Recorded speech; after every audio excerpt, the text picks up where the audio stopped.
I am standing outside of Amy Gutman Hall, Penn Engineering's new home for AI and data science. Lots of cutting-edge research with electronics occurs here, but what happens to those electronics when they reach the end of their lifetime? Well, in 2022, 62 million tons of electronic waste were generated globally. That is equivalent to filling up 3,200 Amy Gutman halls, or about 9 per day. This figure is projected to grow to 82 million by 2030. Let's go inside and talk more about this waste. So where does all of this e-waste go? Well, only 22% of it is recycled formally, meaning that toxic chemicals like mercury and lead are released into the environment. And 55% of it is recycled informally, in unregulated recycling manners, which is a huge form of child labor. The International Labor Organization estimates that 16.5 million children are involved in informal e-waste recycling efforts, doing things like burning the waste or picking through scrap metal. This can lead to lung cancer and neurological disease. Despite the environmental and health hazards, this waste actually is an untapped gold mine with $15 billion worth of gold.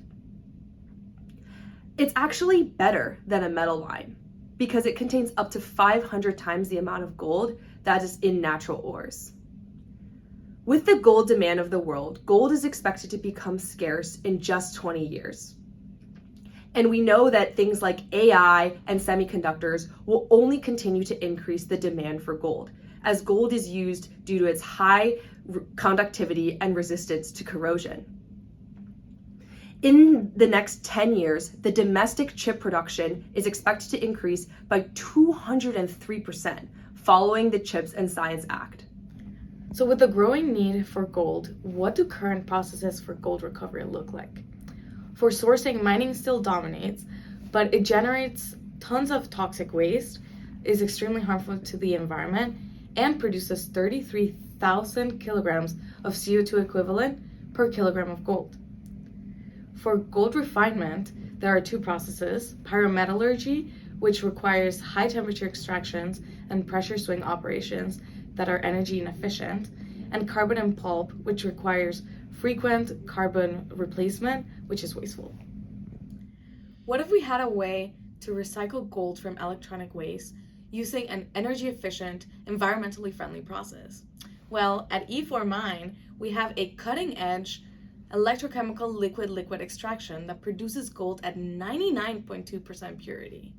First demonstrated by the Sioux group at UIUC at lab scale, this process uses 1,1-didodecylferrocene, which is an organic molecule that demonstrates 113 to 1 selectivity for gold cyanide over other metals. Let me now walk you through the lab scale process that we use to develop our model. First, DDFC Plus selectively uptakes gold cyanide, separating it from other metals at 99% efficiency. Ferrocyanide reduces DDFC, separating it from gold cyanide. DDFC is then oxidized by triiodide to DDFC+. In the electrowinning unit, we separate gold from cyanide and plate it out. The electrochemical cell then regenerates ferrocyanide and triiodide for continuous operation. Performing the process entirely with liquid solvents allows us to continuously operate this at standard temperature and pressure, making it the first of its kind in industry. To make this process feasible at industrial scale, we incorporated validated processes for increased cyanide recycling. We incorporated a scrubber to reduce the risk of cyanide gas generation and make this process safe. We also modeled the sulfidization, acidification, recycling, and thickening, or SART process, for 94% cyanide recovery to again ensure safety. SART is a standard in gold mining leaching for recovering cyanide. Our model demonstrates it can be used here as well, and coupled with the electrochemical liquid extraction process, it's something that has never been done before. A fortunate byproduct of the SART process is also copper, which can be sold. To release more copper for maximum recovery, we have to grind it in our process. This process in total contains over 50 pieces of equipment. Additionally, we performed in-depth chemical kinetic analysis to correctly size this equipment and ensure the percent recovery was conserved. Using these advanced chemical kinetic models, as well as electrochemistry, we developed a complex computational framework for an industrial-sized electrochemical plant for gold and copper recovery based on laboratory data. This plant could be placed anywhere in the world to help fight global e-waste, but we wanted to specifically explore its utility domestically. US-based chip production is expected to rapidly increase, and just 10 days ago, NVIDIA launched a plan to produce the first US-based AI supercomputers, with one of the plants being located in Houston, Texas. Now, Texas has lots of advantages for a plant like this, particularly because legislation already mandates computer recycling throughout the state. So based on similar recycling plants throughout the globe, we determined that 585 tons of electronic waste would need to be produced from the Houston and Austin metropolitan areas and processed in our plant to be competitive compared to global efforts. So based on the processing capability of 585 tons of e-waste per year, we evaluated the profitability of our plant. We used two measures. The first is the investor's rate of return, or IRR, which is the profitability of potential investments. 15% is generally considered low risk. The second is NPV, or net present value, which is how much an investment is worth after 20 years in today's value. So for this plant, the IRR is 57% and the NPV is $48 million. Additionally, our plant becomes net positive after just 3 years, which truly illustrates how e-waste recycling is highly profitable. The profitability of this plant may hinge on gold prices, which have been fluctuating quite rapidly in the past year. Since the start of our project, the gold price has increased 40%.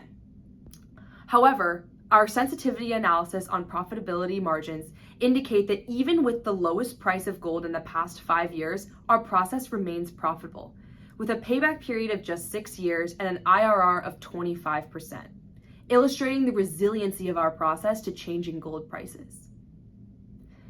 Now, we've been discussing a processing capability of 585 tons of electronic waste. But what if we were able to process all of the electronic waste in the Houston and Austin metropolitan areas? Based on the United Nations Global E-Waste Monitor per capita rate of e-waste generation in the United States, we estimate that 10,000 tons of electronic waste are generated in this area annually. And if we were to process that at our plant, the profitability would absolutely skyrocket. The IRR is 174% and the NPV is $1.15 billion, which illustrates that if you increase recycling efforts, you also increase profitability. But most importantly, we are preventing 8,700 kilograms of gold annually from entering landfills, which would allow us to recycle it back into the economy to generate more chips. Additionally, with the electricity requirements of our equipment, we only produce 2 grams of CO2 equivalent per kilogram of gold, which is 7 orders of magnitude smaller than industry standards. Our framework has proven that gold recycling with electrochemical methods is both sustainable and profitable. The model that we created can not only be used in this location, it could be created anywhere in the world. Developing this model entirely using computational methods has proven the need for advanced computing power. Thus, recovering gold using this electrochemical process, we can create a circular economy that powers technological innovation for years to come.